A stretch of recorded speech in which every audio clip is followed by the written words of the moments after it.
Sets differently to something in the Nike. Okay. Yeah. Well, and you have the reporter's microphone on today, or with you. Oh, I do. I was just saying if it's any easier. I still think it's probably easier just pinning it to my lapel, but which I may very well do halfway between getting sick of holding it. But it looks cool. It looks cool. It does. You're correct. Yeah. So, listeners, we are already recording another episode of Southern Summers and Northern Winters. And Mark, we here in Munich, it's summer, but we just had one of the biggest downpours I can remember this morning.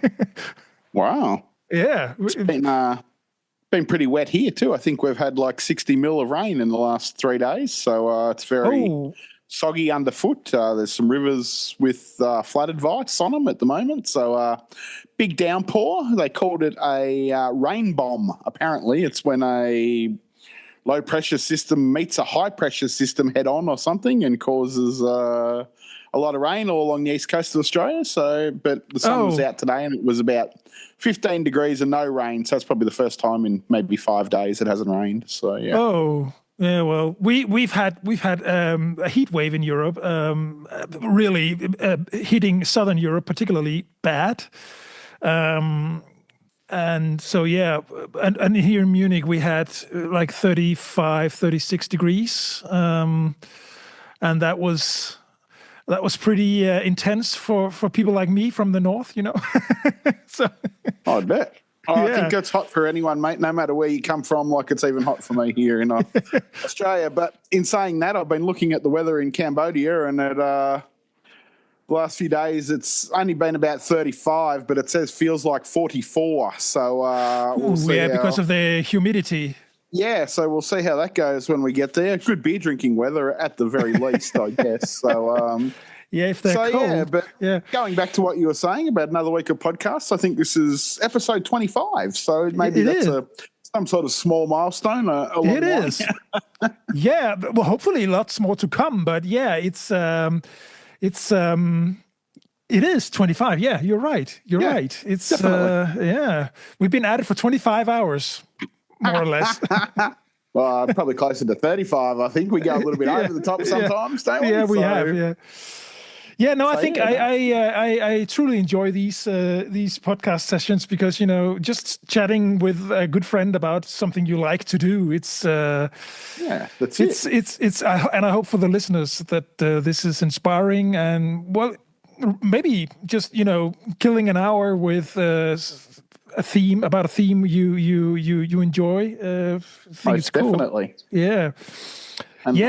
So one thing I was thinking about talking about with you today is that I read an article the other day about cruise ships, that this is an ever more increasing in popularity. It's really getting popular, and cruise ships are sailing the seven seas, you know, all over the globe. What's your take on cruise ships, Mark, in general? But a lot of them too are also getting banned from coming into a lot of ports. So I've read too, because they're overcrowding. Overcrowding a lot of destinations. I don't know where it was this week that I was reading. There was somewhere that had banned a few. I don't know whether it was Venice. Venice are always banning them, but there was somewhere else that had put a cap on them. Might have been Barcelona. No, it wasn't Barcelona. It was somewhere in Spain.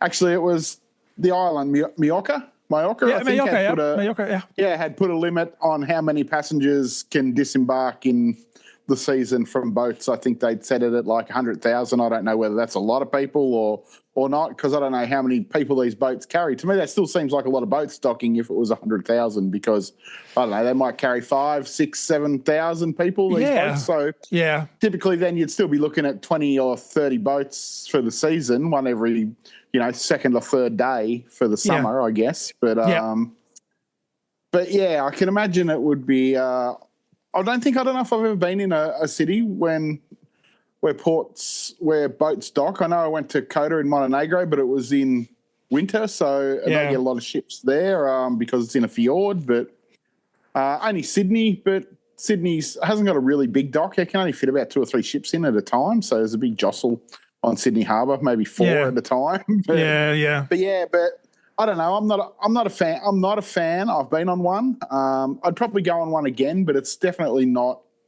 It's not on my list of things that I need to do again. And the only one I went on was only 3 days long, but I didn't really like being stuck on a boat and not being able to get off. So I see it much like going on a bus tour when you're a tourist. Like you spend 90% of your time getting 2 places or going 2 places on the bus or on the boat, and then you might be able to get off late afternoon and have a look around, or you might get 1 day there if your bus tour or your boat tour is long enough, I guess. But most of the time you're just stuck on a boat, and there's, besides drinking and eating, there's, I don't know, you lay around the pool, but then you're still drinking probably. There might be a cinema or a casino on board or a games room or things like that. But I could think of better things to be doing than wandering around doing that. I must admit, the boat we went on a pretty new one. It was called the Resilient Lady. It was a Virgin Voyages boat, so it was an adults only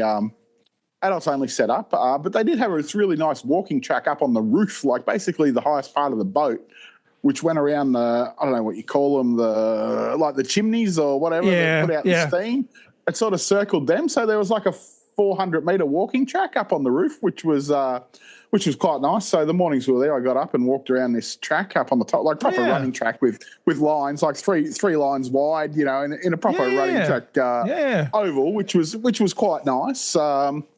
But I don't know. I think you just find yourself overeating and over drinking when there's nothing else to do, because the food's on all day, everything's on all day. You can just keep going back and forth. So not for me, but I've got some friends who love it. But yeah, it's not my cup of tea, to be honest with you. I know people who do this as well and enjoy it. And I agree with you. For me, it's also not a thing that I see myself. I've done it a couple of times. Actually, in my previous work life, we made some incentive trips for distributors and salespeople who, to recognize them and definitely it was a recognition trip for them. And so, but the whole concept is I agree with you. It's not really for me.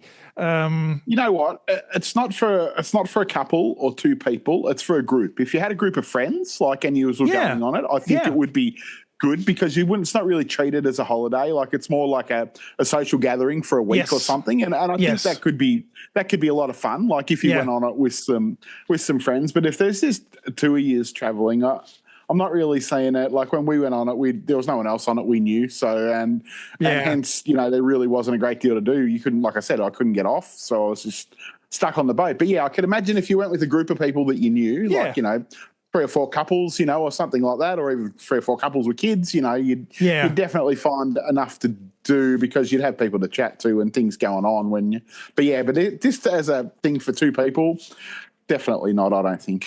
Yeah, but I can see that the convenience may appeal to a lot of people. As you say, kids, families with kids, everything is taken care of, and it's just easy. You just check in and everything is handled for you. I think it's probably something to do with my age too. I reckon probably in my 20s when you could just sit on board, drink, go to the pool, things like that. Being single, once again, you'd have to go with a heap of mates or a heap of blokes. I could see that being, really a lot of fun, But once again, like I said, you'd have to go with people, and it's all about what demographic you're in, I guess, at that stage of your life, because there was a boat in Australia called the Fair Star, and it was notorious for parties and singles and, things like that going on it and going on the tear and, and things like that. So but no, not quite for me. But hey, I might do it again one day. It would depend. I'd like to do a cruise like maybe in Alaska or, even in the Norwegian fjords or somewhere like that, or even down the Nile. But that's probably a little bit different. A riverboat's probably a little bit different than it's smaller and it's ocean boat. Yeah. I mean, the river cruise, that's really exclusive, and it's a much smaller boat. So I can sort of smaller platform, isn't it? Yeah. Yeah, I can sort of see the appeal in that. But you know, the larger, the bigger these cruise liners they get. I mean, they are monsters, and I think it's a little overdone now, isn't it? Yeah. You know what? I could see myself though doing a repositioning cruise because it's rather cheap. Like last year, they had one out of Sydney to Los Angeles. It was like 22 days, and it was only like $2,500 because you only stopped maybe 5 times in them 22 days. But if you looked into it, like it'd cost you nearly $2,000 or $2,500 from Australia to fly there. You're getting 22 days accommodation, 22 days worth of meals. Like, you know, so if you had plenty of time, like, you know, to get to the place would be fantastic if you had the time to sail, you know, 20 or 30 days and, and you weren't in any rush. I think because the ship would be half empty most of the time too when you go on these repositioning cruises because they don't have the full case of entertainment and everything. It's more just moving it from, say, the end of Australia's summer season into the start of the summer season in, you know, Barcelona or in Miami or somewhere like that where they reposition them from Australia or back and forth. So, you know, a ship half full would actually appeal to me because they tend to be overcrowded for my taste. Some YouTube videos of people who have done these repositioning cruises, and half the time there's next to no one on some of them. Like, you know, it's just the company trying to grab the last few couple of coins to pay for the petrol to get the boat back to the other side of the world. I think as they're moving it around. So but talking of things long haul, it's been a rather up and down week for Australia's national carrier Qantas. This week they took delivery of their first Airbus A321 XLR, which is the long range version of the jet that they are buying, and they've got about 10 of these on order with the plans to obviously fly from Melbourne or Sydney to London or Melbourne and Sydney to New York. So we're talking like 18 hours, 20 hours straight without a break on these jets that they're buying off Airbus. So they took delivery of the first one today. It has a range of nearly 9,000 kilometres or something. Wow, yeah. So it's not for me. Obviously, I wouldn't like to fly from Australia to Europe without a stop. I like to get out of the plane. So if I was someone who could sleep well on a plane, I'd probably be all right. But 20 hours on a plane, I couldn't really think of much worse in the scheme of things. So kind of celebrated the arrival of that. It came from Hamburg actually, and flew to Bangkok and then on to Sydney. So I think they do the delivery and the fitting out in Hamburg for Airbus for some of them. So they do. Came from Hamburg to Bangkok to Sydney, so that arrived. But then on a less than glorious side for Qantas, they had a hack and 6 million passwords, and people's details were stolen by hackers. So which spoiled their party or their week of joy about their new plane, because all the media talked about obviously was their website getting hacked. Wow. So sort of stole their thunder at the same time. So, Oh man, about hacking, I don't know if you do, because you go into a lot of websites, as do I, and I use a browser on my computer called Opera, and it's privacy focused. But it means that I have to sort of, at every website, even if I go in daily or more times daily, I have to always type in my password. It's not saved anywhere, so it's inconvenient. But I maybe I'm kidding myself. I don't know, but I tend to believe that it's more safe. I don't know. It could be. I mean, I'm sure we can all be safer. You know, I'm not one for. I use the same password for a lot of things. You should have multiple passwords and this and that. But it's like anything. If people want your information enough, they'll be able to find a way to get it. Like, that's just the way it is, I guess. like anything, someone with a want strong enough will, no matter how many windows you lock in your house, things like that, someone can just break a window to get in if they really need to, and things like that. So there's always someone with sinister intent, Yeah, for sure. Yeah, most definitely there is. Yeah. So no. How's the planning going with the? Have you started? Have you found a suitcase that you're gonna take with you and started packing? I'm only taking a small case, Okay. like a carry-on, which I always do anyway. But I check it anyway because I have a backpack with a computer and a camera and crap like that in it that I need to take on board. But Rebecca will take a big suitcase only because we're going to China and they want some. Willow wants some stuff, and so do Tia and Gary, who she lives with. They want us to bring some stuff over for them, so we'll have to take a big suitcase in the end, which is look. One is okay. One big suitcase is fine, but if you're traveling with 3 people and you all take a big suitcase, I mean, the issue doesn't come with the plane. The issue comes if you get a taxi or something like that on the other side, and a lot of them won't hold 3 big suitcases. Like so then it becomes more of a financial burden to get 2 Ubers or 2 taxis or something like that because you can't actually fit the suitcases in. And if you actually go and book an airport transfer, a lot of them actually have will only fit 2 big suitcases, has a symbol, on it like that to say only 2, and only 2 medium suitcases, which I think they always underestimate what they can actually carry because otherwise people would bring a truckload of stuff. But we've been in taxis where we've had a suitcase on our lap and things like that just to be able to get it all in and things like that because if there's 3 of us or 4 of us even, we're all rolling up with a suitcase, we're all rolling up with a backpack. So, it looks like we're, this reminds than you need. This reminds me of a story once. Also in my previous work life, I was in a company and we had a guest speaker coming in to join us on a promotion tour for new products, and and he came out of Los Angeles, and he was American, and so he landed in Copenhagen. And my boss was picking him up in a standard European station wagon, just. So he opened up the trunk, and this colleague from America, he came with his suitcase on wheels. So, and we thought that station wagon was fairly big. It wasn't one of the smallest station wagons on the market at the time. But then he came with that suitcase and it could just about fit in, and the trunk was full.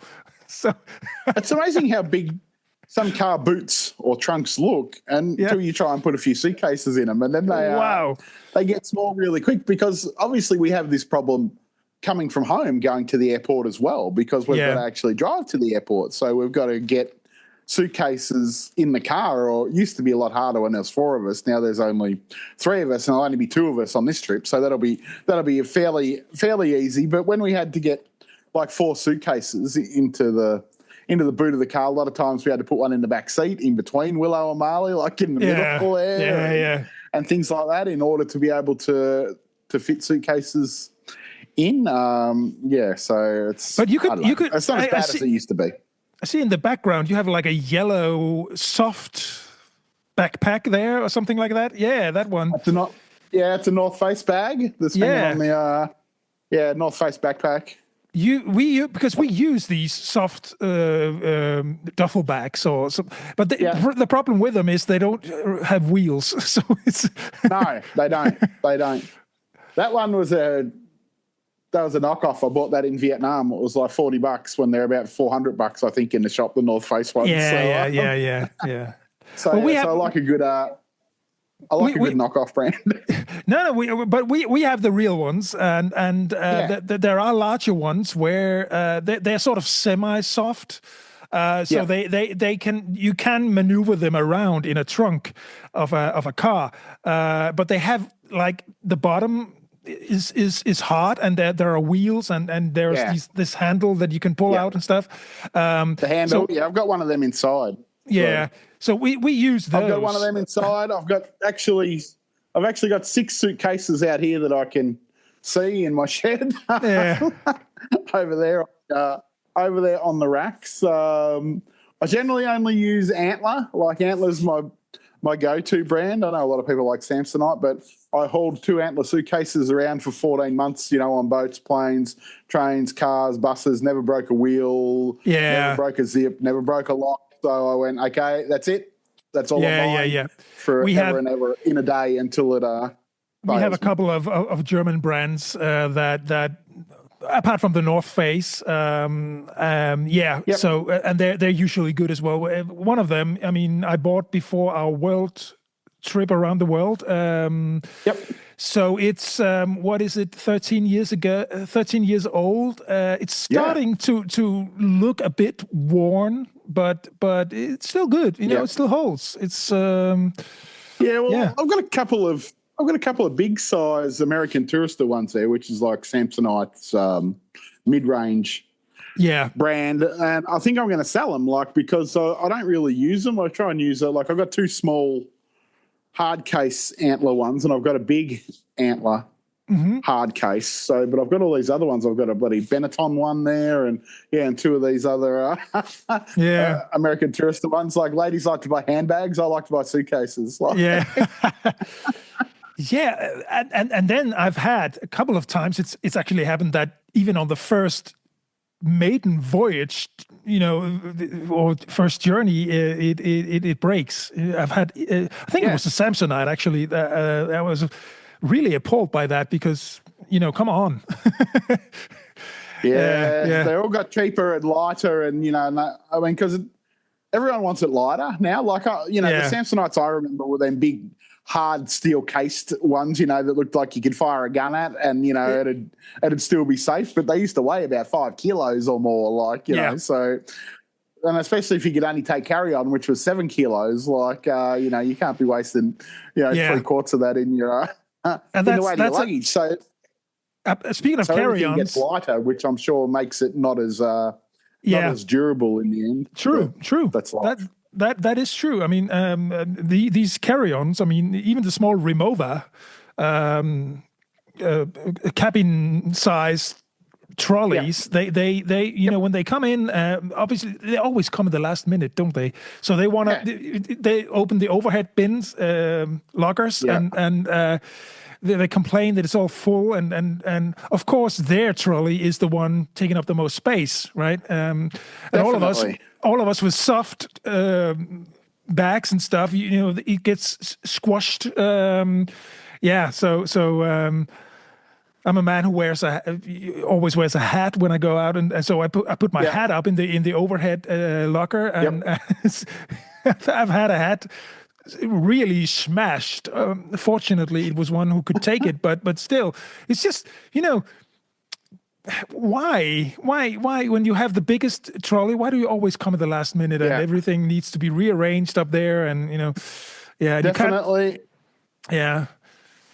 Speaking of travel things, China just introduced a ban on power banks, I think, flying on internal flights unless they're marked with a thing that says CCC, which is apparently a branding that they put on them in China to say they're safe, because there's been, fires caused by these power bank things. So so that'll be interesting. It sort of puts me in 2 minds. I've got some pretty good quality power banks that I've paid money for, and I'm like, I'm not quite sure what to do, because when we were there last September, my sister had one, and she'd bought it off some cheap shop like AliExpress or Temu or something. And Chinese, come from China, they confiscated it. Probably took it home. I've got some better quality ones. I buy a lot of stuff from a brand called Anchor, and they tend to make really good stuff. But I was going to say it's got some markings on the bottom, but I'm not quite sure it's got. If it says made in China, who knows? They might let it. They might let it go through. We'll see what happens. So I can only recommend Anchor. If you don't use the official whatever phone or device you have, I use Apple, and if I'm not buying Apple chargers and power bank. They don't make power banks, I think. But I usually tend to use only the original because they are just safer. And if not, then I use Anchor, and Anchor has yet to fail me. I mean, they are just reliable. It costs a little more. They make some good quality stuff. Some good quality stuff, Anchor. Like I think our home security system's Anchor, even though it's Eufy. I think that's one of their other brands, EUFY, I think it's called. So, but yeah, I've had Anchor phone, actually. I've got like a pile of Anchor phone charging cables right here. Because I've bought these really good looking cheap cables because I wanted something that looked cool, had this nylon coating and all of that, in a cool color, red or blue or whatever. And literally less than a week later, they just didn't work. There was nothing visible. I couldn't see anything on the outside, but it's just some of the components inside the cable or inside the plugs. Yeah. They just don't work. And I mean, a really hot travel tip is to take the best cable you can with you overseas, because if you have to use an adapter, it tends to take longer to charge your phone. So if you're going from like an adapter into another socket, you know what I mean? So the better cable you've got, the faster you'll actually charge. Like I've been places with an average cable where it's taken all night, like to charge your phone, because the you're charging plug that then goes into the adapter, it goes into their plug. It all gets less and less wattage by the time it actually gets to your phone. It seems to take longer and longer to charge. It's another one of them things where the world would be a lot easier if everyone just used the same PowerPoint. We can all just instead of you guys use the two round ones, don't you? Like the two round pins. We have the two round pins, all over Europe, except England, but they're outside the EU now. They have England use the two like that with the huge one down the bottom. Yeah. Which is similar to us, except we use the two like England at the top and only a thin one at the bottom. And so there's all these it's one of those things where you'd think it would make sense to sort of globally align things, one thing it would. You're right. Here in the EU, that's one of the advantages of the European Union is that Apple has been forced now to abandon their Lightning plug, and now everything is USB-C.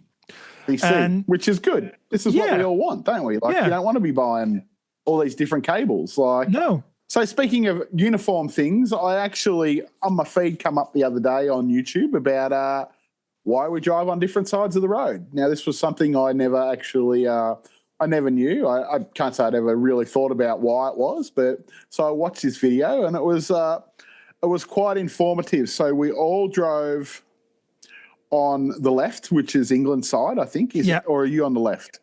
We are England are on the left. We are on the right side here in Germany. Okay. So we all drove on the left. Okay, originally, including all of Europe, nearly everywhere in the world drove on the left because of England. And why we drove on the left originally was it left our right hand free, which was closest to whoever we were passing, if we had a sword from back in the Roman days or if we were fighting. So we could drive with that hand on the outside of the road and this hand would be facing someone we were passing. So if there was a fight, much like jousting, we had our strongest hand, because most people were right-handed, we had that strongest hand free in order to stab or you never know or sword someone as we were driving. So this all changed in the 17th century when Napoleon came into power, because driving on the left hand side was then on the left hand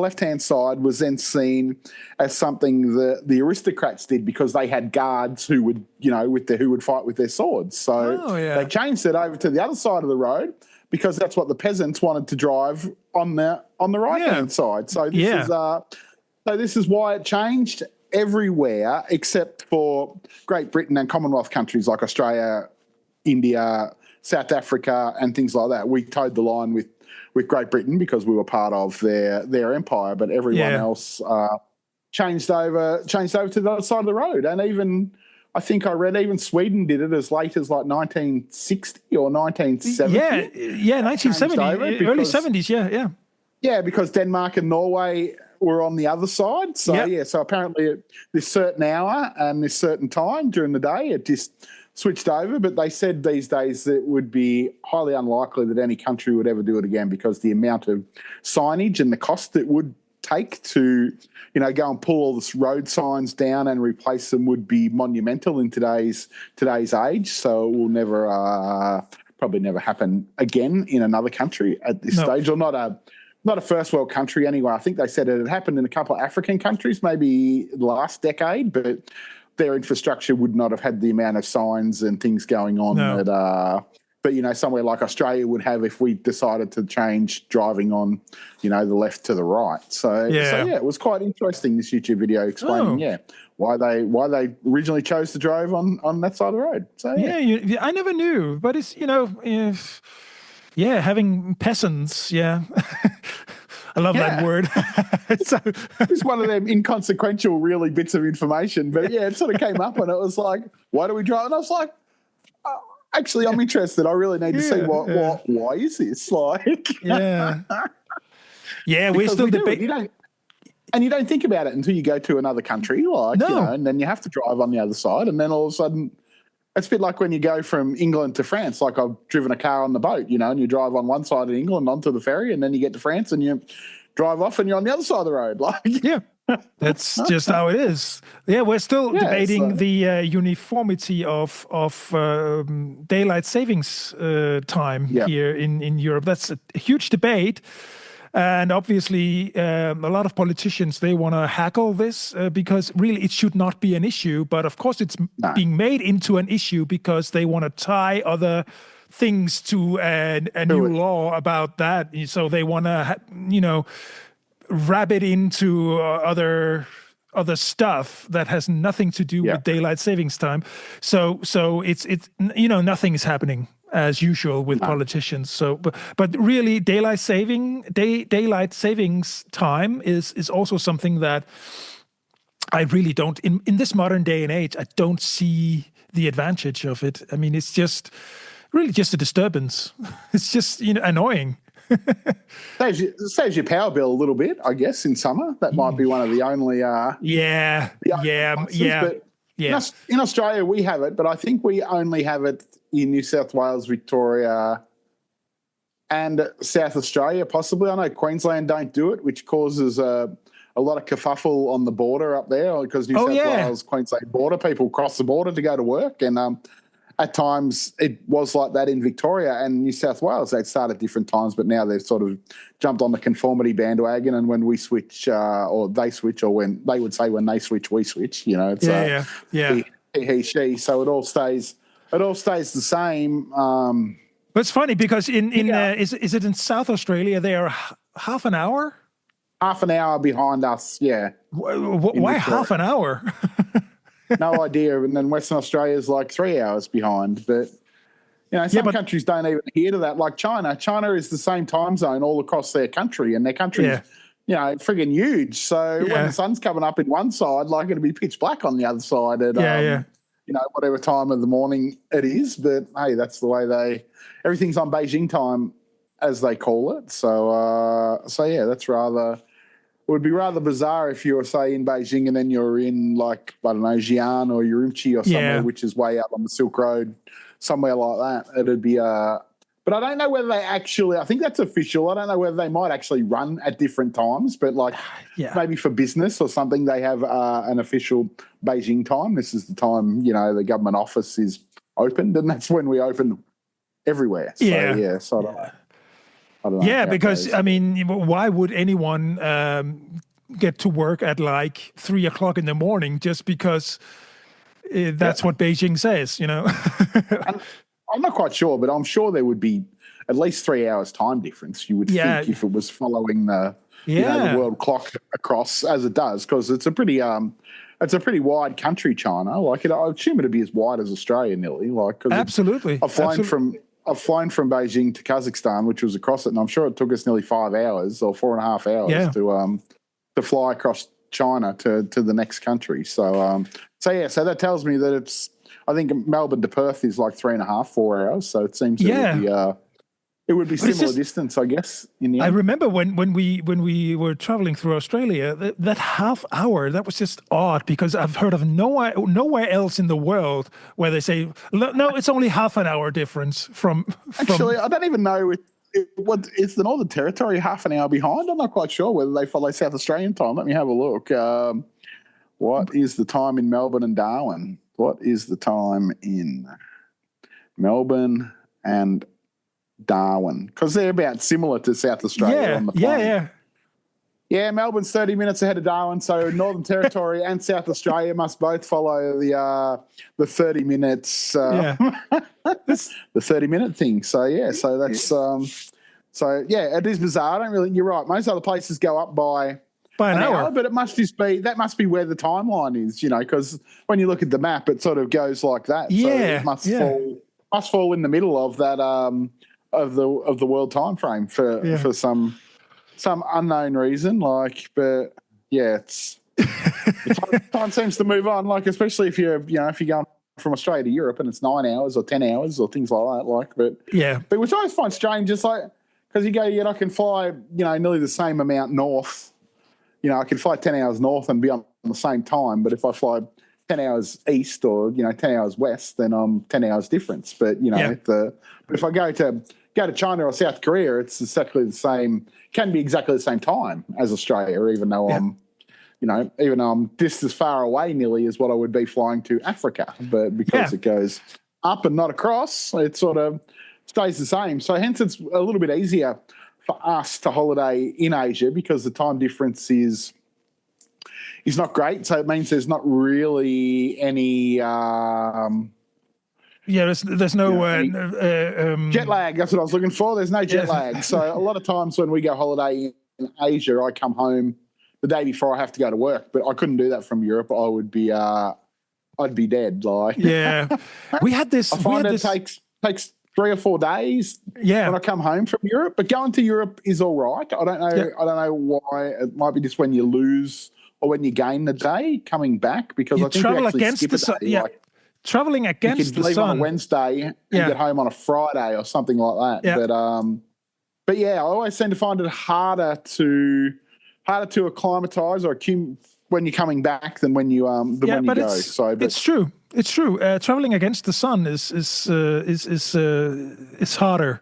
Definitely. Yeah. We had it. I think the worst was not even going from Auckland to Seattle. That was one where we just literally landed before we took off in Auckland. But the worst was going from New York to Dublin, which was they had the wind in the back of the plane. I mean, it came from behind. So I think it literally took only like 5 hours from JFK to Dublin, and we were just completely. I mean, our bodies, our minds, our heads were not on European time, and it took us about a week until we were sort of aligned. It does. It depends. A lot of it too depends what time you land and how long you can keep yourself up for. Like I find most flights from Australia going to Europe sort of land in the morning. Yeah, and if you can keep yourself awake for the day, or even just to have a sleep for like maybe 2 hours in the afternoon when you get there, but then get up and go out and have tea. And, I find most times I'm right the next day. I can, I'm not that tired. But coming home to Australia, I don't know whether for us too, because we've got to then drive all the way home. So, we've probably got 4 hours or 4.5 hours after we land in Melbourne to actually get home by the time you get through customs and get your bags and get the shuttle over to the airport parking and then get the car out, and then drive the 2.5 or 2 hours 45 home. I always find it really hard to stay up for the day. And then if you fall asleep and you wake up at like 12 o'clock at night or 1 o'clock in the morning, and then you're up for the rest of the night and you're like, that's it. stuffed now for the next 3 or 4 days because I won't be able to get into the right sleeping pattern, basically. Yeah, so. No, that's true. That's true. I wanted to because in the beginning when we were talking about cruise ships, you mentioned something about Alaska that you might consider that as a cruise ship destination. I mean, because Alaska is one thing that I would really love to see as well, but I've also considered going to Antarctica. Would that interest you as well? I mean, because I've I think it would. Yeah, because it's just something that it's also increasing in popularity, and obviously there are not many. Most of them go from Ushuaia, I think, at the bottom of Chile or in Patagonia. Yeah, they do. Down the bottom of South America, don't they? To Antarctica, and you get the chance to put on them really big wetsuits and jump in the water and things like. But it will be something completely different because you wouldn't go to a destination where everything is taken care of for you. We probably, I mean, Antarctica, you probably, I don't think you're allowed to leave anything. The only thing we take with us, we would take everything with us, or the only thing we leave are our memories or whatever it is you say. It's something that you can't leave a footprint there, and so that's very different from any other place you go with a cruise ship, because their destinations are designed specifically for tourism, and they are not in Antarctica. You have very strict rules. So I would be interested to see that. Really, I would. So, do you think that that's like a destination that you think of now? Because I know we were touching on this last week about getting old, because it's it's like one of them things that you want to do now because you've hit that age. Like I find things like that. I want to go and see the pyramids, and I want to go on the Trans-Siberian Railway across Russia and things like this. Like these sort of big things that are a little bit unusual. I know people do them, but they're not they're not main things that you would normally do. But as our mortality gets closer, you go, okay, I want to go and do some of these things. Like, yes, I think I've always been attracted to remoteness. I've always been attracted to places where there are no other people. For some reason, it's I get in. I like to get in that reflective mode, and I don't feel comfortable on a cruise ship with 7,000 or 8,000 other people, queuing up for the buffet, or, it's just not for me. I would love to stand on a wide open, somewhere in Siberia could be one place, but also Alaska or Antarctica, just looking out at nature. It's just more me. So I've one of the things on our bucket list is actually an Antarctica cruise. That would be something for us. So we'll see. Yeah, we'll see. But I know New Zealand. They have a station down in Antarctica, and they have regular flights down to the South Pole. Australian government are often advertising jobs in Antarctica and things like that at their station. And so you can, if you had some sort of skill, like if you're an engineer or things like that, you can often get jobs down in Antarctica. But Qantas often do what they call mystery flights over Antarctica. You don't land, but they fly down there and circle around for like 2 or 3 hours over Antarctica, and everyone gets a chance to sit on the windows and have a look around. And then it flies, and then it flies back to Sydney. It's about a 12-hour flight or something. It's like 6 hours down there or something. So, so it's quite a fair distance from Sydney to Antarctica. But I think a couple of times a year they do these Antarctica flights, and they're always booked out. So they just fly down there, circle around for 2 hours, and then come and then fly back to Sydney. So you know what, that would actually interest me. Stuff like that, I wouldn't mind a landing and a touchdown, and then just like get a cup of coffee and then go back. I mean, I think if you fly from South America, you can take it. There's a service that flies and touches down in Antarctica. I was watching this travel blogger Josh Cahill. He does airline reviews, and he took this flight from Patagonia somewhere over to Antarctica. Got to spend a day there, about 4 hours or something, in this town or this area, this little island, and walked around and had a look, and then got back on the plane and flew back to somewhere in Chile. So he said it was really good. It was quick, but it gave him a chance to have a look around, and he was happy with it. So yeah, let's see if Qantas are flying now at the moment. Antarctica flights.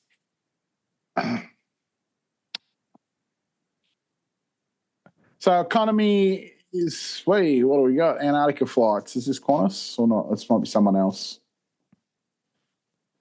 Yeah, but here you go. There's one in Melbourne, leaving on New Year's Eve, that goes to Antarctica, $1,200 return. What's it get you? Let's have a look. Almost sold out already, so I'm just trying to see how long it says it goes for. So check-in 4 p.m., departs at 5 p.m., and returns at 6:30 a.m. So, so 13 hours. So exact time. I'm just trying to see how long it says you're floating around down there for. It's not really telling me how long you're there, but I assume that's what happens, because I've watched them before. So obviously they fly out of Melbourne. There's another one out of Sydney, so must be quite. 16th of November out of Melbourne, 31st of December. Yeah, there's a few one out of Brisbane, so they must all be in the summer. That might be when it's clearer down there. Our best chance probably of seeing things. Yeah, Sydney's in November and February each year. Perth's in January. So they've got a few flights going on down there. But that's an interesting. Some are dear. Yeah. It's an interesting concept. Yeah. But going on New Year's Eve actually is quite fun, because down there all time zones they meet. Yeah. so that's kind of funny. For $2,000, you'd hope Qantas were putting on the champagne and stuff on the flight for. Just one tiny glass would be nice, For that sort of price, wouldn't you? Like for $2,000, like maybe a bag of nuts. Yeah. The standard bag. Okay, so what's this one say? I'm just looking again. Yeah, 13 and a half hours is the standard length of the flights. So that's a long time. I could nearly fly to Europe in that time. You can. Yeah, that's a fair length of time, isn't it? Like it is. So yeah. So what about next week? Are you still there next week? Or are you gone? Yeah. I'm here for another 2 Fridays yet before we leave. So okay, plenty of time. All right. Plenty of time to get podcasting, and then I'll have to make some notes while we're away, and got some things to talk about. I will by the time we come back. So that will be. I'm really interested in getting some insights on Cambodia, because it's one of those countries that. It was never really on my radar. I know a lot of people who go there and they talk fondly of it, and in positive ways only. Obviously, it's warm. Yeah. Obviously, it's humid. It is. I might go back there yet at Christmas time. I don't know. I've got 2 weeks at Christmas time, and I'm frigging throwing ideas around left, right, and centre. I've plotted a path to every country in Asia at this stage, and I'm still not sure where I'm going to go or what I'm going to do, but I'll end up going somewhere for a couple of weeks. But Cambodia was one, and there's a couple of islands off the coast called Koh Rong. Looks like a really nice one of the nice islands with white sand and blue waters, and things like that. And it's not far from the capital, Phnom Penh. I think you can get a bus. It's about 2 hours to the coast to Sihanoukville, and then you get a half an hour ferry out into the Gulf of Thailand, and there you are. So yeah. But I've got a white whole list sand. of places. White sand. I mean, the whitest sand in the world is Whitehaven Whitsunday. Whitsundays. They say it's the whitest sand in the world, but who knows? Sand. I don't particularly like sand anyway, but I'd prefer grass on the beach. That'd be better. Yeah. No, I took some great photos back then at Whitsundays. It's a nice place, but I didn't find the sand particularly white there. Not I think I've seen just as white sand elsewhere, but they were. And I don't really know why. I'm not a big beach person, so I don't really know why I go to the beach, but yeah, because I live near a beach here, and I went to the beach a lot as a kid, and I like it, but I'm not the type of person who just goes to the beach and lays on the beach all day and, gets up and goes for a swim and comes back out, lays on their towel, and then an hour later goes back for a swim. I'm more likely to sit in a bar on the edge of the beach somewhere, having a few beers and then go back to the pool in the hotel where I haven't got sand in my jocks and in my shoes and in my toes and, everywhere like that in the end. But I'm the same as you. The bar would where you would find me as well. And I think it has to do with both you and I are active people. We don't, just lying around doing nothing. It's just, it's no good. No. Yeah, I'd much prefer to walk along the beach and stop at a couple of bars and have a beer at each one and a yak and keep going, and things like that and see the whole beach area, which is what we do in Bali quite a lot in Sanur where we stay, because they've got like a 6-kilometre beach path and, you walk off the beach path and you're on the sand, but on that side is all like bars and 5-star hotels with bars and pool, swim-up bars and different bits and pieces. So, and you really hardly see anyone swimming in the beach because all the hotels along the beach have these pools where you can look out over the beach. Yeah, anyway. So it's really really bizarre. What about Bali? Are there crocs up there? No, no. Okay, not in Bali anyway. So only in Queensland. Yeah, only Queensland, Northern Territory. So not that I know in Bali anyway. Not in the ocean. So it might be some in Indonesia. In the middle of Indonesia, in Sumatra, maybe, but yeah. So I just actually finalised some bookings yesterday for Bali. I booked a flight home, and because I'd already booked a flight over about 4 months ago, so I finally got around to finalising, which I was waiting because it was the start of a new financial year in Australia on the 1st of July. So I was waiting to book it then so I could add it to this year's tax instead of last year's tax because our blogging business or whatever is registered for tax and GST, I can claim of course all my travel on it. So I was like, okay, let's just wait until the start of the financial year and get off with a bang. Of course. I mean, I saw on the news that a ferry just sank near Bali. Yeah, I think that was in the north. Like it was. Most of the ferries that people go on about are ones that go from near where we stay in Sanur, and they go over to a lot of the little islands like Lombok and Gili and Nusa Penida and Nusa Lembongan, which are all not that far. You can see them basically from the beach at Sanur. But this one was coming from the main island of Java, I think, over to Bali. So it was right up in the north. It would have all been mostly locals and not tourists, so that was why it was. But they still make it out on the news, like they sort of try and. I mean, it's bad, but they try and sensationalise it. I think to say that that it's another boat in Bali and tourists, but there wasn't really any tourists on it. It was all local people who drowned and died. But it happens quite regularly because that's just one of the things about holidaying in countries that have got less than, I guess, stellar safety record or safety measures. I can't say I've felt in danger myself, and I've travelled on a few ferries from Bali across to other islands, but it does happen, like, because they jam people on there, like they try and fit as many people in as they can, but I mean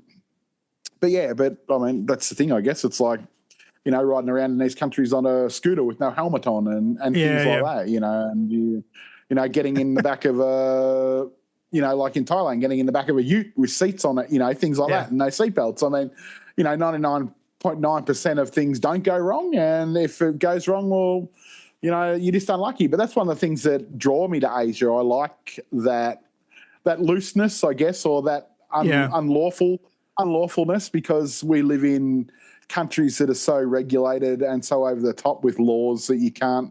You nearly have to have a license to scratch yourself and things like that, because that's the way the first world reacts. So that's why I quite enjoy going to Asia, where there's not that strictness, and you can see three people. You can see a mum, a dad, and a kid riding around on a motorcycle, and the world doesn't end, and things like that. Like, it can happen. So, but yeah, I guess it's no more prevalent, no more different than having a car crash in Australia or Germany where we've got high safety standards. It still happens. So it still happens anywhere in the world. So it does. Like everything, like everything, you just take precaution and go from there, don't you? Our neighbors are moving to Bangkok for 3 years because he's got a contract there, an expat contract. So and he's really an enthusiastic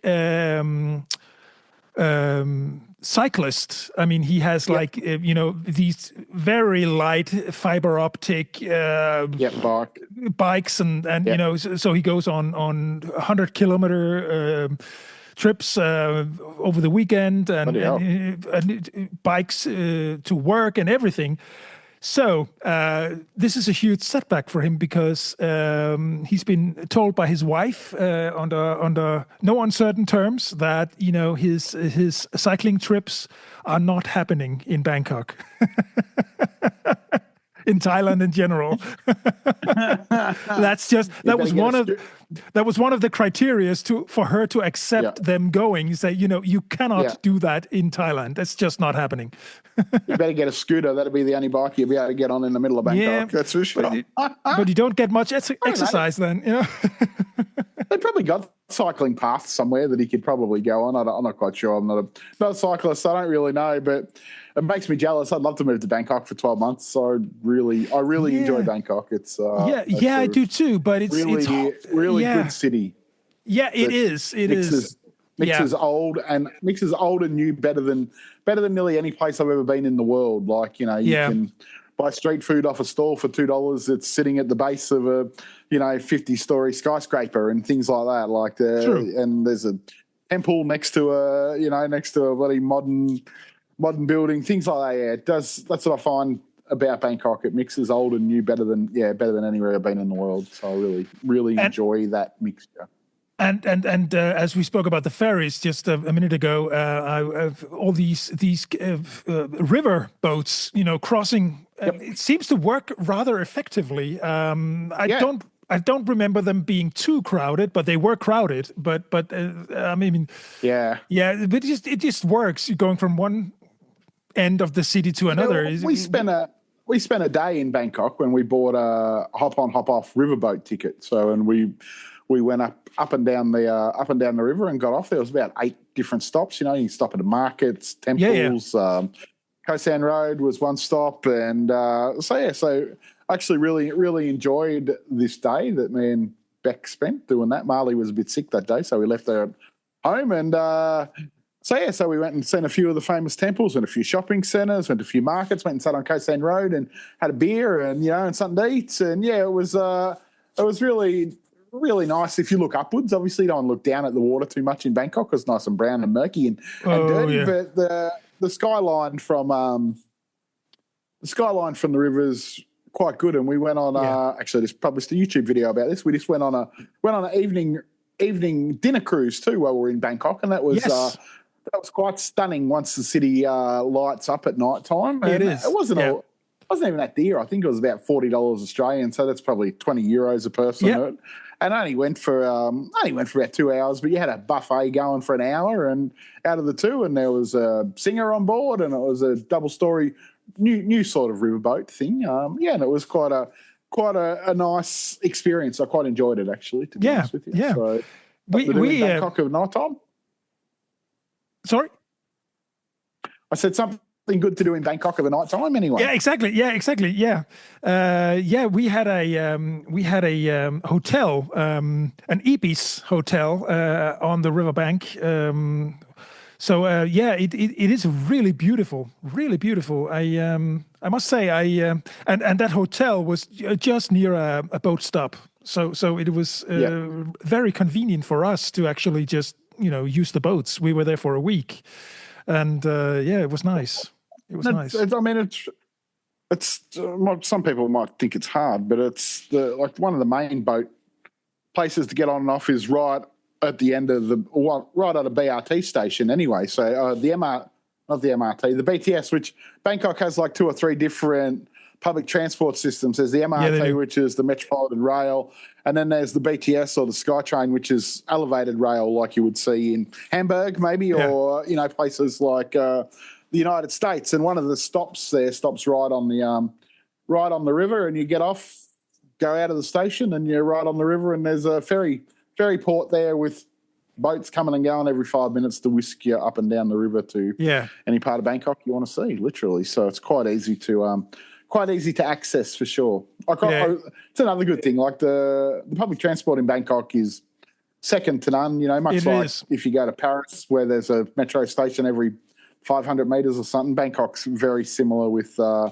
ease it is to get around public transport. So and even going to the airport is pretty fast. Yeah, you need that though in cities of 10+ million people. You've got to have, especially Asian cities where there's so much traffic as it is. So if you didn't have a decent public transport system, you'd be in gridlock nearly all the time, and even all the time now they're still in gridlock a lot of them. So it would make it very, very hard, I think. Yeah, it's even for Munich, we're just about 1.5 million, but they are working. I just saw a YouTube video. They're making one of the. I didn't know this, but in Munich Central Station is going to be one of the largest in the world after the reconstruction, and they're digging. Nice. They're digging 6 stories deep at the moment, which is why it takes so long. It won't be completed until the end of 2037 or 38. I was going to say, is that going to happen in your lifetime? Barely. I hope so, but yeah. These things take so long to build, don't they? Like it's so amazing. And then they have not even started improving the commute to the airport, which is 50 kilometers north of the city, which is still a nightmare. It's an absolute nightmare. I mean, I literally think that you mentioned Melbourne a couple of times, but Munich is right up there in terms of bad commute to the airport. It's horrible. It's horrible. Well, in Melbourne, you can only get a bus. That's the only option, bus or Uber. That is worse. But Munich, we have a commuter train, but it's not specifically designed to go to the airport. So there are lots of stops, going there. So it takes like an hour from the city center, and it's just ridiculous. They could do this in like 15 minutes, easy. But So I'm just trying to say when they're projecting this Melbourne one to be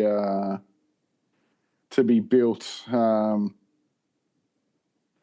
30-minute trip they reckon it's going to take in the end, because even with all the hoo-ha that's going on, they're still not actually building it direct. They're going to build a new station in Sunshine, so then they can use it because they need a new station, and then they'll build the link from there to the airport. So you're still going to have to stop somewhere on the way, like it won't be direct from the city centre. So they're going to double up and build a new station in the northern part of Melbourne for dual purpose, because it'll handle metro as well. And then so you won't have to get off the train, I don't think, but you'll have to definitely stop on the way. So what timeline are we talking about? Is that also 2037? 2035 maybe, when we'll so 10 years from now. When will Melbourne airport train line, well, they've been arguing about it for friggin' months, because the airport wanted it underground, of course, so then they wouldn't lose any car parking space. Yes, of course. The government wanted it above ground because it was like $100 million cheaper to build the station above ground. So went on and on and on and on for about 12 months, but they've been, or 18 months, but they've been talking about building this for as long as I've been alive.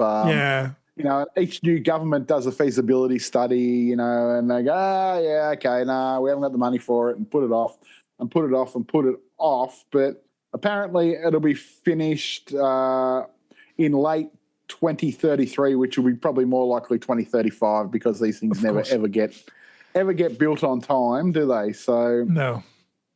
So and then because most government's probably the same as the Bavarian government. Then you want money off the federal government to kick into these infrastructure projects as well. And then that depends on whether the state government is in the same political party as what the federal government is. Absolutely, And there's all this wrangling that's got to go on, and got to have productivity reports, and there might be a frog living somewhere near the train line. That'll take another 2 years to decide. There's always a frog. Yeah.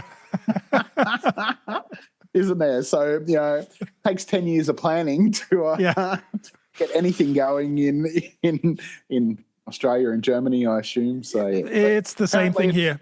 It's the same thing. It's on the go, but they want to expand the Munich airport and have a third runway, and that's been. I think they're actually doing it now, but it was a close call because there was it wasn't a frog, it was an owl or something like that. I am a nature fan. I understand. You need to live in harmony with nature and the climate and everything, but there's also civilization, isn't there? So, well, I think Melbourne are working on their third runway right at the moment. So they're obviously talking about handling more traffic, but I see Sydney's just opened a second airport. They've got a inland airport now. They had a soft opening a few weeks ago. Prime Minister was out there. It's at Badgerry Creek, it's called. So, and a few airlines have already guaranteed flights there. Singapore Airlines and New Zealand are going to fly out of there next year when it opens. So that's exciting for Sydney to have a second airport. I think Victoria could have probably done with a second airport. Maybe at some stage Melbourne could.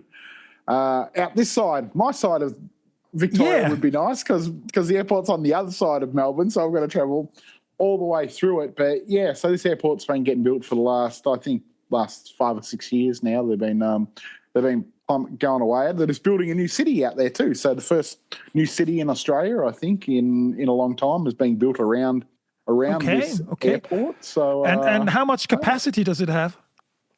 Let's have a look. What's the capacity of Sydney's new airport?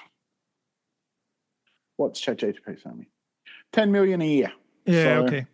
Yeah, that's not a great deal. But I don't know what the other one is. What's the capacity? I think it's called Charles Kingsford Smith. What's the capacity of Sydney's existing airport? SYD. Sydney's existing airport. Of course, I had a question. How many passengers does Sydney Airport serve? So Sydney served 17 million people last year, the normal airport. So I guess if they're both running near capacity, they're probably serving maybe near 30 million people a year, I guess, coming in and out of Sydney. But I don't know what Melbourne's is. Hang on, what is Melbourne's airport capacity? So they're going to do Melbourne up. It's starting to be remodelled, I think, shortly. And now, what did we get? Total number of passengers international. So not really big for Melbourne, about 4 million. But that that's was last small. year. But that's a 5 million increase. It's not a very good airport. Like, you see all these polls, like see all these polls that rate Melbourne as one of the best airports in Asia. Melbourne Airport's shit house. Like, it's old, it's dingy. Like, there's bugger all shops in there. It's the worst baggage handling airport in the world. It takes me an hour nearly every time I get off a plane to freaking get a bag on the carousel. Like, I absolutely hate Melbourne Airport. Yeah, well. I reckon it's an absolute crock. We're spoiled here in Munich because Munich is really big, and they built new terminals recently, and they have an underground internal terminal train that goes from the two major terminals underground. under the runways, and so it has been a massive undertaking, obviously, to build it, but yeah, but now really you don't ever feel crammed in Munich. It's always, there's always lots of open spaces, and particularly between the gates, it feels like you walk forever, but it's nice and it's open, and it doesn't feel. I really like a good airport. So some are not created even. That's for sure. but some, I have good fond memories of Munich Airport. I think it was one of the better ones I'd been through. Yeah. And Copenhagen. Melbourne's definitely one of the worst ones. Yeah. Copenhagen is they're remodeling. I think they've been remodeling for like at least 10, 15 years, but there's still, it's just an ongoing thing. It's sort of like a living organism. It's constantly, evolving in some way or form. And they won't be finished anytime soon either. So actually, I got that wrong before. Actually, Melbourne handled 35 million passengers last year, not 5 million. Oh, so, that's a significant difference. Yeah. So, because I was like, that doesn't seem right. 5 million seems really low. Like, since they just built a third runway and they're going to redo their terminals, so. That shitty old crappy airport, it handles more passengers than the two the two in Sydney combined. That's wild. Yeah, apparently, but I don't think that's right either. Like, okay, I thought Sydney was busier, but maybe I'm sure Sydney would be busier. Like, bloody hell, how many passengers? Let's do this again. Instead of writing how many does it handle, how many did it handle last year? Like, that's what they're saying. 35 million in Melbourne. So, but they're forecasting 60 million in the next 20 years through Melbourne. So that's wild. So it's that's why they're rebuilding it. How many passengers did Sydney Airport handle last year? What's it say? How many annually? Like, this is 40 million. So so 5 million more. Yeah, there you go. So Sydney had 40, Melbourne had 35. So, and then they're going to add that other 10 million or more into capacity. So they'll be looking at 50, 60 million, I guess, in the next couple of years. A lot of that is that's domestic though too, because I think Melbourne to Sydney is like the busiest domestic route in the world. I think like there's a ridiculous amount of planes that fly that route every day. Like, one takes off every 20 minutes or something like that in either direction. So So but it's funny with constructing an airport. Once you start the planning and decision making and everything, by the time the airport is finished, it's too small. It's just. This goes back to what. Remember, I was telling you about this guy on YouTube who asked me. I did a video about Chinese airports, and he said there never looks like there's any people in them, and I think that China build for overcapacity, which is smart. We never do that in the West. We build for what we think. And so this is why I think that whenever I go to China and the airport's half empty, I think it's huge. Like, so they're obviously building for capacity, which we don't build. So it's similar to, I keep saying YouTube. I watch a friggin' lot of YouTube by the sounds of it, don't I? So I was watching a video today, only this morning, on their fast train network in China, and the amount of what they call ghost stations that are along the line that they built but have never opened, that are empty. So and the Chinese government tell you, well, that's just because we're building for capacity in the future. So we've got all these stations that are empty or 3/4 built or 90% built, just sitting on the line. It was like 40 of them or something at last count, throughout China that they've built proper big stations, that take up the size of a football stadium, with parking and stuff that are just sitting there empty, waiting for the network or waiting for the line to reach capacity, and things like that, which we don't do in our countries because, like I said, we'd have to have a committee meeting about it first, and and then there'd be a frog, and like he said, but it's true.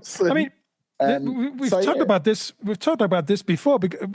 I mean, in China, they plan like centuries. They're not just because it's not a democracy, so they don't have these elections and politicians. They don't have to have like an election program and everything. They just make things with a longer horizon, don't they? Yeah, like. So, the more I read and the more I look at China, like the more I think the Chinese model is really, really good. Like in many ways, It's probably it's not a popular thing to say, but people often say, "Oh, but China are against us." China are not against us. China are for China, which is what all our countries in some way or shape should be. They're like, and so China, it is for China. Like, in Australia, people carry on. The Chinese own this and they own that, and they come to Australia and they buy houses and they buy farms.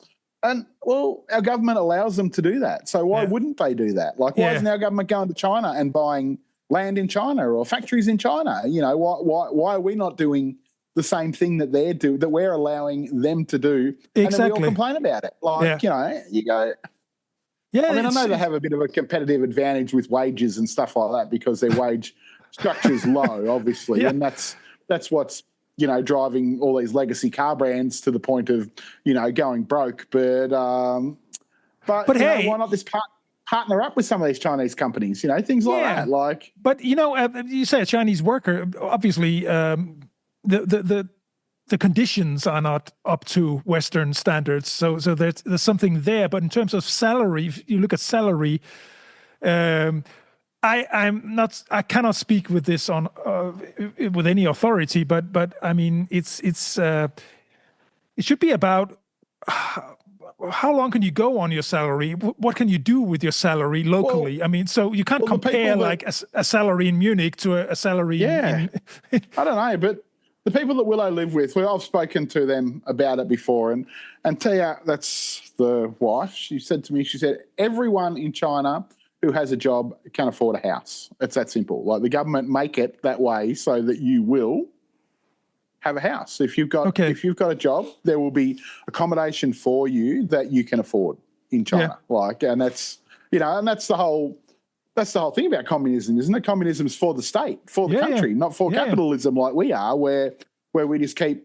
putting things up until people can't afford it, and then we wonder why we've got all these homeless people living in tents in parks across every major city in the frigging world, because we keep wanting the dollar to keep forcing people to pay more and more and more, and you can't pay more. Like, and there's a housing crisis in most popular Western cities. Every Western country, I would think. Yeah. There's more homeless people now that you see than at any stage, like, ever. Like, even in Melbourne, like, you go out in the city in Melbourne on a Saturday morning, or and there's just people sleeping in doorways everywhere. And once upon a time, like, I remember first time I went to Europe and I went to Paris, and I was really surprised to see that back 25 years ago. But now you just see it everywhere, like people sleeping in the subway, sleeping on park benches, sleeping in doorways. It's just everywhere. Melbourne's no better than Australia's, no better than anywhere else. Like, so you don't see that in China anywhere? No, not at all. I've never seen anyone sleeping out rough in China. I'm sure they do. They might just, I don't know, the government might just come and collect them and take them off to the street. I don't really know, but you don't see that. So I don't know whether that's just China making it look that way. But these people that our daughter lives with, they said anyone who's got a job will be able to try to make it so that you can afford to live somewhere. That's just which is kind of a nice works. I mean, any voter, any citizen would like that, of course. Yeah. And like I said, I'm sure that the majority of people that live in China are happy with the system, much like anywhere else. But I mean, there's always a section of every society that are not happy with the system. There's a section in our countries that are not happy with the system. That's the problem is the more informed you are, the more unhappy you tend to be, isn't it? Well, that's it. It's only when you measure yourself against what other people have, possibly, isn't it? Like, you go, well, if I'm in China and, South Korea, they are allowed to do this and this and this, and they're allowed to access Facebook or watch YouTube. Like, The thing is that the Chinese, they don't care because this is the way it is. This is the way it's probably always been, and they don't know of anything different. Why would they complain? Well, funny you say that. And once again, let's reference YouTube again for about the 25th time today.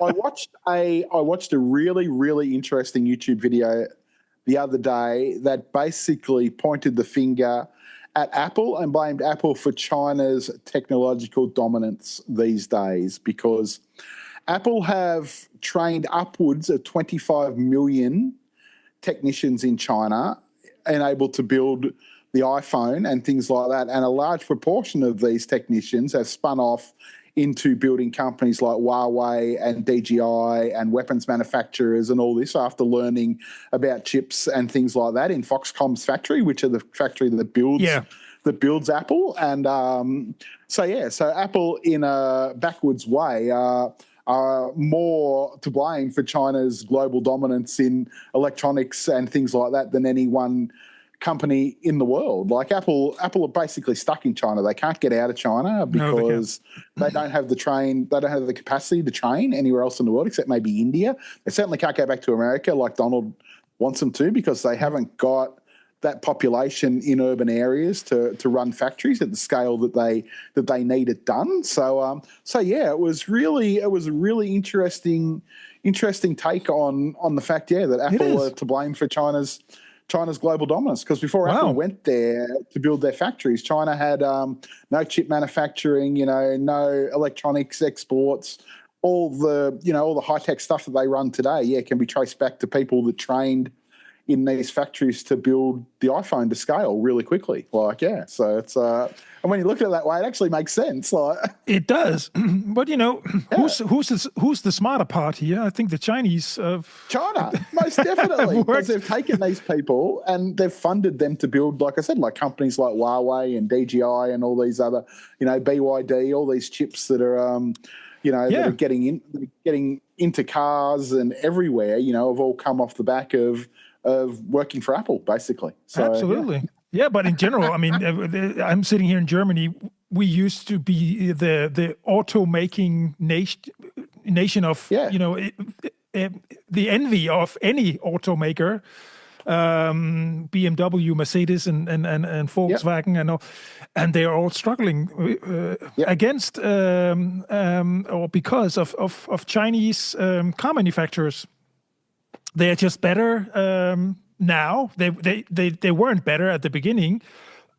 Excuse me, but now they are getting better, and we're all driving. It's amazing how they just seem to have risen to the top in so many fields so quickly. China, like they seem to be able to scale vertically really, really quickly. All their ideas, and a lot of the car stuff I was watching, like BYD, who make maybe 15 different models.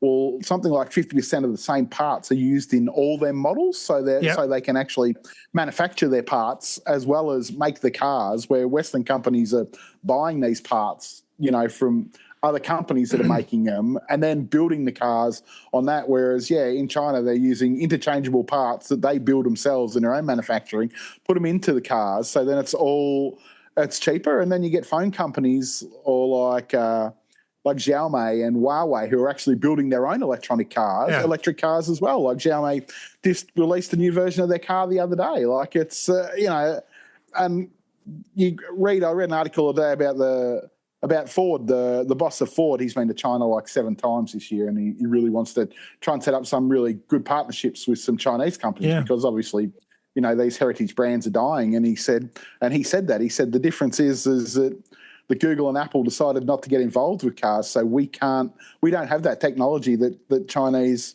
companies have, because companies in China like Google or which was Xiaomi or Huawei, they're building technology for cars and building the cars. Where we're not. Like we're still all components, and these guys are building the whole chain. And same thing with Samsung and even older Japanese companies. I mean, Toyota, Datsun, Honda, they Mitsubishi. time I ever heard about Mitsubishi, it was hi-fi equipment. They made like cassette decks and hi-fi stuff, but they also make cars. So it's even there. Like I don't know in Europe, but like even as far as televisions and stuff go these days, like I don't see LG used to be huge, Samsung used to be huge. Now I see a lot of Chinese stuff like Hisense. Hisense is everywhere in fridges, TVs, washing machines, because the Chinese government helped them and they went and bought like Toshiba's TVs and all these things like this, these other companies that were falling out in Japan, and then ran them and slowly changed the brand from Toshiba into Hisense. So they had a foot across the whole market. And now they're the biggest TV manufacturer in the world. Like, once again, Chinese company, doing what it does. China looking after China. Exactly. and I mean, again, back to the car manufacturing here in Germany, they completely overslept. They were relying, they were exploiting whatever worked for decades, and all of a sudden they, just like Nokia and the smartphone, Nokia were quite comfortable in a market leading position. All of a sudden, someone smarter came and most definitely took everything, well, they have their I'm sorry for the people working in the German car manufacturing industry, definitely. Because they are not to blame. It was the management in and these the management are getting paid millions of dollars still, while the poor workers have to take pay cuts and things like that. While, exactly. These people who are on these massive bonuses are getting a bonus for doing nothing, for running the frigging companies into the ground, literally.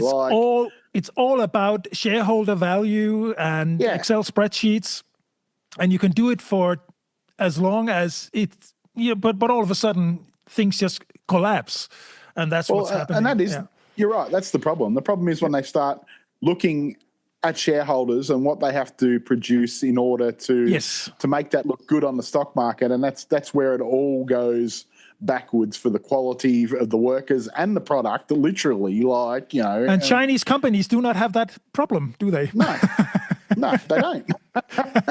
Capitalism run amok, isn't it? Okay, man. We've been talking for an hour and a half. Yeah, we have. It's been one of the longer ones. It's always a pleasure, Mark. We need to wrap this up. So give us a like and write us a note, send us something, a question, whatever. And tell your friends to listen to our podcast as well. Yeah, definitely. That's spreading the word. And because I'm heading inside to watch my football team. They're on tonight. The Collingwood Magpies are on, so I'll spend the rest of my evening watching them beat the Carlton Blues, hopefully. And are the beers cold in the fridge? They are. My team is actually sitting clear on top of the ladder, 10 points clear, so 2.5 games clear on top of the ladder. So, so in a pretty good spot. So hopefully they'll win easily tonight. So that'll be good. I might have a beer and enjoy that for the next 3 hours. You do that and say hello to Beck. I will. Say hello to your family. I will. Thanks everyone for tuning in. We'll see you again next week. Yeah, we will. Bye, Mark. Bye. Bye, mate. See ya. Yeah.